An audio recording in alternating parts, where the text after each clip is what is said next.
Salve, salve, simpatia! Eu sou André Ancona Lopes, professor da UNB. Simpatia, salve, salve! Eu sou Marcos Cordeiro Pires, professor da Unesp.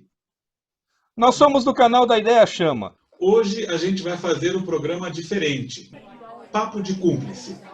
Nesse programa, nós vamos debater duas contribuições de nossos cúmplices, contribuições que foram colocadas nos comentários dos nossos vídeos no YouTube. O primeiro dele é de 1001 Poesias, faz uma discussão em cima do filme O Ovo da Serpente. E o segundo comentário é do professor João, que fez uma discussão em cima do filme A Doutrina do Choque, de Naomi Klein. O comentário do professor João, ele coloca um texto que trabalha a discussão de uma onda conservadora, de uma onda de tradicionalismo no mundo, que envolve Putin, Steve Bannon, Trump, envolve os regimes neofascistas da Hungria, envolve o bolsonarismo. Só que esse texto trabalha tudo como se fosse uma grande onda conservadora tradicionalista. E aí entra a questão importante, né? Principalmente nessa semana em que o Steve Bannon foi preso por roubar parte da contribuição desses conservadores que estavam fazendo para a construção de um pedaço do muro na divisa dos Estados Unidos com o México. E a contribuição do nosso colega do 1001 Poesias vai no sentido de tentar entender se tudo que a gente sofre no Brasil hoje não seria muito mais em função de uma raiz histórica ligada a uma elite do atraso do que a um modelo fascista. Eu gostaria de começar a discussão justamente pelo segundo comentário do 1001 Poesias. Porque uma questão é clara. Nós temos uma situação no Brasil de violência institucionalizada. É uma vergonha para a gente ostentar um número de 60 mil mortes por ano. Uma estrutura que é originada de uma das maiores brutalidades, que é o escravismo. A gente tem toda uma parcela da população que vive à margem do conforto material, que vive à margem da cultura, que vive à margem da sociedade. Então, quando nós observamos dentro desses 60 mil, é claro que a gente já imagina a prioristicamente, né, qual que é a cor da pele, qual a textura do cabelo, onde esse pessoal mora. Mas aí tem uma questão importante. Por mais que a gente tenha esse nível de assassínio, esse problema não é um problema institucionalizado, ou seja, e que está nas leis e que é defendido pelos governantes. Por mais que a polícia mate aqui, ali ou acolá, não há nenhum governador que apareça, exceto Witzel, que vai dizer que tem que dar um tiro na cabecinha, que tem que matar bandido, que bandido bom é bandido morto. Esse é um aspecto importante. Porque se a gente observar no governo do Collor, do Itamar, Fernando Henrique, Lula, Dilma, Temer, a gente nunca ouviu falar do Estado organizar políticas de extermínio ou de defender que policial pode cometer qualquer crime sob o argumento da excludente de ilicitude. Então, esse é um ponto importante. Infelizmente, quando a gente olha a realidade hoje, a gente tem essa característica distintiva do governo atual, que a gente não pode jogar para outros períodos. Uma coisa interessante nesse aspecto, Marcos, é pensar os movimentos conservadores no mundo e no Brasil existiram em grande escala. A história do Brasil, a grosso modo, é extremamente conservadora. Mas a gente não pode dizer que o período escravocrata, por exemplo, era um momento fascista. O que me causa estranheza é como ultimamente tem aflorado textos que tentam dizer, olha, talvez fascismo não explique, talvez seja melhor a gente falar em conservadorismo, talvez seja melhor falar em tradicionalismo. É aquilo que a gente apontou no nosso vídeo do Ovo da Serpente, quando a gente trabalhou com o texto do professor Safatli. Existe hoje um desconforto grande de uma série de setores que querem, entre aspas, analisar a política brasileira em utilizar o termo fascismo. Não discordo dessa tese da teoria do atraso, mas não é inconciliável tudo isso que você falou, dessa trajetória repressiva, dessa trajetória injusta do Estado brasileiro, isso não é inconciliável em dizer que hoje é um modelo fascista. E em dizer que hoje é um modelo fascista não quer dizer que toda a história pregressa do Brasil seja fascista. Eu gostaria de complementar esse raciocínio, porque uma das características do fascismo é a organização de instituições fora do Estado. A própria origem do fascismo na Itália se deu com grupos paramilitares extremamente violentos chamados camisas negras. E essa mesma postura foi adotada na Alemanha nazista quando foram criadas milícias chamadas tropas de assalto, SA. Então, isso é bem importante da gente frisar, que hoje nós observamos grande parte da estrutura do Estado, da estrutura de segurança do Estado, de territórios dentro do nosso país, que são organizados por milícias. E milícias que estão, como a gente tem olhado, alinhadas com um projeto que hoje comanda o Brasil. Então, essa é uma característica distintiva. Nem mesmo na ditadura do Vargas, ou no auge da ditadura, no período mais sangrento durante o Médici, as ações de repressão foram privatizadas para grupos associados a algum líder. Ali a gente vê a violência direta do Estado, não a violência organizada por grupos paramilitares, tal como a gente assiste hoje em dia. Há duas questões importantes aí. A primeira questão é que no modelo fascista, e como a gente já colocou antes, fascismo é diferente de um golpe militar, porque o fascismo ele é implementado a médio prazo, e num segundo momento, esses grupos paramilitares, eles vão de fato ser incorporados ao Estado. É o que aconteceu com a SS na Alemanha. Mas o início é sempre como uma força de sustentação a determinado interesse do governo em paralelo à margem do governo. Esse é um ponto importante. E outro ponto importante, Marcos, é aquilo que a gente estava comentando sobre os conceitos fora de lugar. Acho que você poderia comentar um pouquinho melhor isso com respeito à máquina de propaganda do Goebbels. A gente assiste hoje um movimento de distorção da realidade, de distorção da história. Por exemplo, há comentários em vídeos no YouTube sobre o filme O Ovo da Serpente que dizem o seguinte: ora, fascismo e comunismo é tudo a mesma coisa. E a pessoa que vem em seguida, ao invés de falar, escuta, isso que você está dizendo é uma grande bobagem, porque são contextos, conceitos históricos distintos, a outra pessoa fala, você tem razão, é tudo farinha do mesmo saco. Então a gente tem que começar a distinguir as coisas. Não se pode falar que os embates Putin-Trump, os embates Estados Unidos-China, são a mesma coisa que a Guerra Fria. Então, essa é uma questão muito importante, André, a gente pensar no próprio conceito. O igualamento entre fascismo e comunismo, ele foi muito adotado pelo governo norte-americano depois da Segunda Guerra Mundial. E tinha uma intelectual que escreveu um livro sobre totalitarismo que igualava a União Soviética, a Alemanha nazista, justamente para justificar a corrida armamentista e a Guerra Fria que começou em 1947. A gente não pode falar, por exemplo, pegando a questão de conceito, como que você pode associar liberalismo com escravismo, supostamente sendo o liberalismo o principal pressuposto à liberdade individual.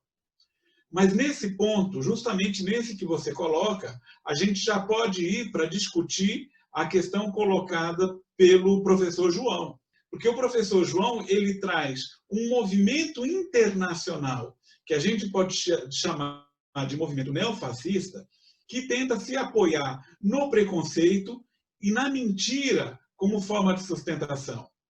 E aí entra uma questão bem interessante, porque eles levam à última consequência a divisa de Joseph Goebbels, de que a mentira dita 1000 vezes vira verdade. E o que é mais interessante, porque a gente viu os meios de comunicação sendo utilizados, principalmente o rádio e o cinema, na década de 1930. Depois, a partir da década de 1950, com o uso massivo da televisão, a gente vai vendo a estruturação da manipulação e agora a gente chega à manipulação, à estruturação de mentiras por meio das redes sociais, por meio de robôs e por meio de inteligência artificial, que foi largamente utilizada, idealizada, montada, paga, por exemplo, por pessoas como o Steve Bannon, ao articular com a Cambridge Analytica para influenciar na saída do Reino Unido da União Europeia, em 2016, para influenciar na eleição dos Estados Unidos de 2016 e para também influenciar com a mesma técnica e com a mesma quantidade de recurso nas eleições brasileiras de 2018. Então, esse elemento da manipulação, da criação da mentira, da repetição da mentira, é uma característica que une todos esses neofascistas. Essa rede de mentiras, ela acaba semeando e colhendo frutos onde menos se espera. Outro dia eu tive uma divergência com um colega de YouTube do campo progressista, porque ao fazer a análise da Revolução Húngara de 1956, para quem não sabe, a Revolução Húngara de 56 foi um levante popular contra o regime totalitário que existia na Hungria. Obviamente, o totalitarismo soviético não ia permitir que isso ocorresse na sua esfera de influência. E a União Soviética mandou tanques e esmagou o movimento.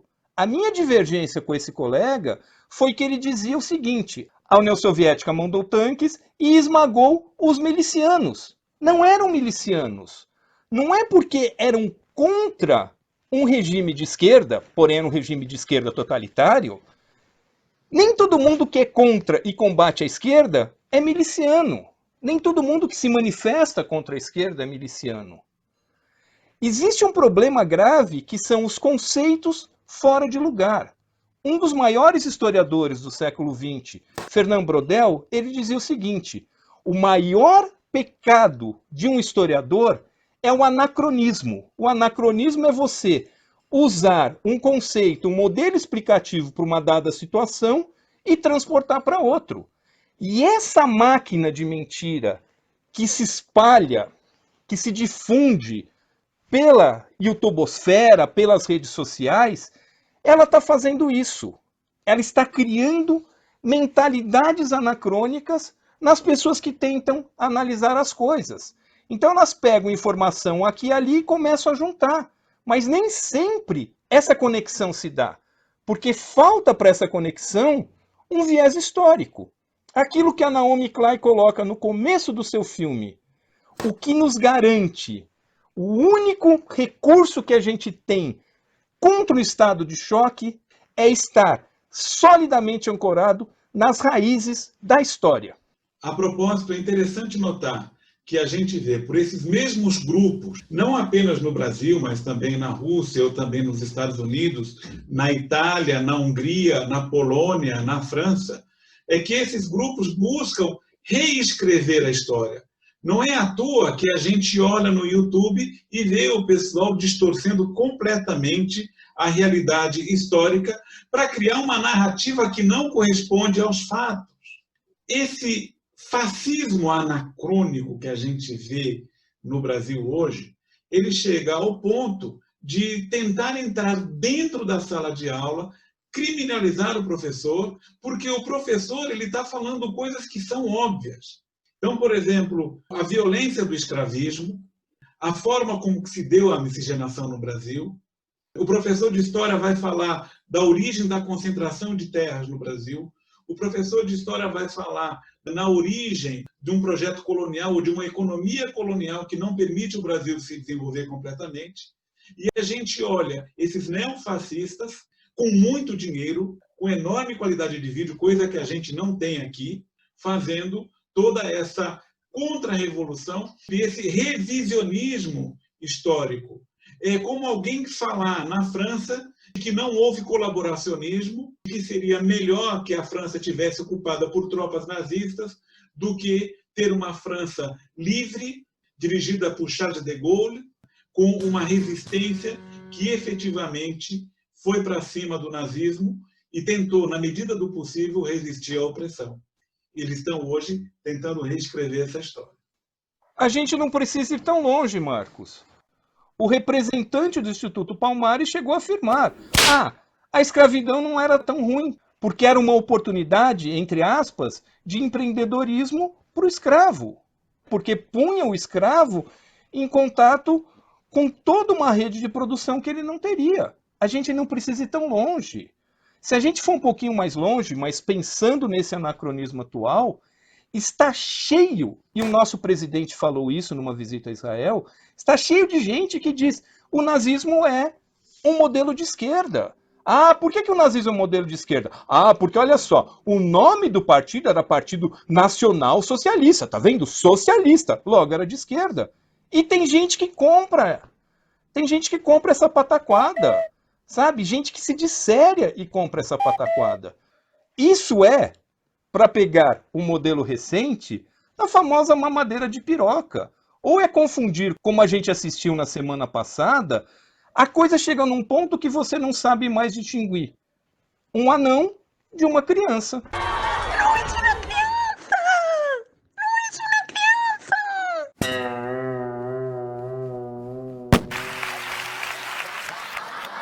O Marx falou uma vez que a gente não pode usar um conceito como populismo que sirva à direita e à esquerda. A metáfora que ele fez foi a seguinte: quando a gente compra um saco de arroz, você tem que saber o que está levando.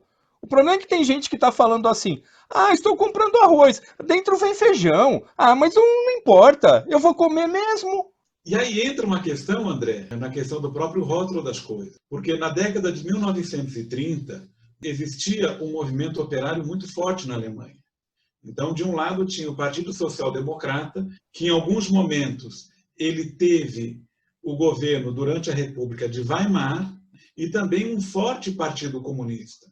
E aí começa a primeira mentira do nacionalsocialismo, porque eles também se diziam socialistas, mas diferentemente daqueles socialistas que eram internacionalistas, ou aqueles que defendiam a Terceira Internacional e a União Soviética, eles eram socialistas, mas nacionais.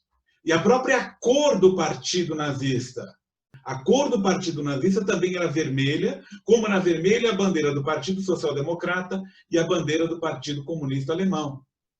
É interessante notar que até mesmo na forma de tratamento, a própria estética do tratamento entre os membros do partido nazista eram similares ao tratamento dos partidos comunista e social-democrata. Afinal de contas, eles se chamavam de camaradas.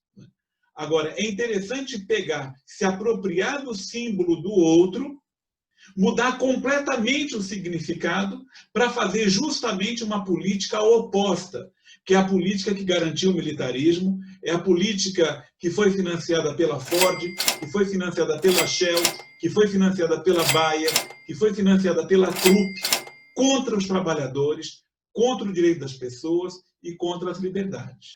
A gente não vai avançar muito nesse tema aqui, mas se a gente pegar as raízes históricas da social-democracia e, sobretudo, os escritos de Rosa de Luxemburgo, ela coloca lá, com todas as letras, o modelo, o ponto de chegada da social-democracia é o comunismo, é uma sociedade comunista. É isso que defende a social-democracia.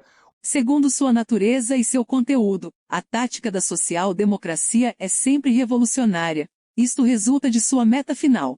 Resulta do próprio programa da social-democracia que, em cada fase, ilumina sua luta. Essa meta, porém, é a reviravolta social completa, a total eliminação do atual sistema capitalista, e o estabelecimento de uma ordem inteiramente nova, socialista, no caminho da conquista do poder político pela classe operária. Portanto, no caminho da ditadura do proletariado. Será que meus coleguinhas conhecem as origens da social-democracia? O grande embate que a Rosa de Luxemburgo tinha com os comunistas era a forma de se fazer isso. Pior do que isso, André. A gente viu na semana passada uma menina de 10 anos 10 anos sendo criminalizada porque ela era estuprada por um tio desde os 6 anos de idade. De uma hora para outra, a menina que foi fazer um aborto de uma gravidez indesejada para um corpo incompleto, a menina foi demonizada. Isso é completa inversão de valores. Não tem exemplo melhor do nazismo do que esse caso. É chocante. Só complementando, Marcos, e o que me causou muita estranheza, mesmo setores supostamente do campo progressista, dos meios de comunicação, já que era um procedimento garantido por lei, etc., colocaram: o procedimento foi executado e a menina passa bem. Como a menina passa bem? Depois de tudo isso que ela sofreu, vai falar, a menina passa bem. A gente entende que passa bem em relação ao procedimento cirúrgico, etc., mas você não pode dizer isso. A menina passa bem. É uma questão muito dura, né? Porque isso aí reflete os tempos em que a gente vive. É um mesmo espírito que ele é reencarnado de tempos em tempos na história da humanidade. Porque uma coisa que nós não podemos esquecer, as ideias sociais elas não acabam. Elas ficam numa prateleira aproveitando as oportunidades. E no momento em que os ricos ficam mais ricos, em que a desigualdade cada vez aumenta, em que o desemprego é estrutural e que a desesperança paira no horizonte, é que ressurge essas ideias velhas e que já foram derrotadas na história e que serão novamente derrotadas pela história. E parte desse ressurgimento está justamente nessa máquina de desinformação, de propaganda.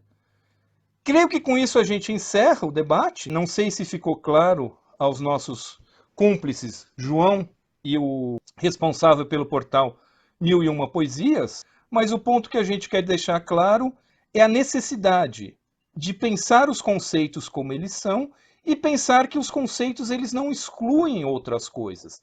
Falar em fascismo hoje não exclui entender todo o percurso da elite de atraso no Brasil, mas é necessário falar em fascismo hoje. Então, André, a gente agradece ao professor João e ao pessoal do portal 1001 Poesias pela oportunidade que nos deram para fazer essa reflexão um pouquinho mais aprofundada e um pouquinho também mais livre.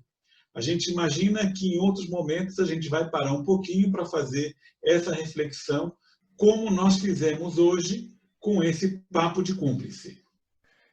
E a gente volta a frisar o que a gente sempre diz aqui. A sua participação é levada muito a sério. A gente lê todos os comentários, a gente tenta responder todos os comentários. Quando a gente não responde, a gente põe pelo menos um joinha, um coraçãozinho. E a gente gostaria que vocês continuassem participando, continuassem contribuindo, continuassem pautando para onde é que vocês querem que a gente leve a discussão. Você já sabe, a sua participação aqui ela é levada extremamente a sério. E isso é verdade. Você já sabe, aqui no nosso canal... A gente nunca brinca com a verdade. A gente brinca é com a mentira. É isso aí. É isso aí. Muito obrigado. Até a próxima.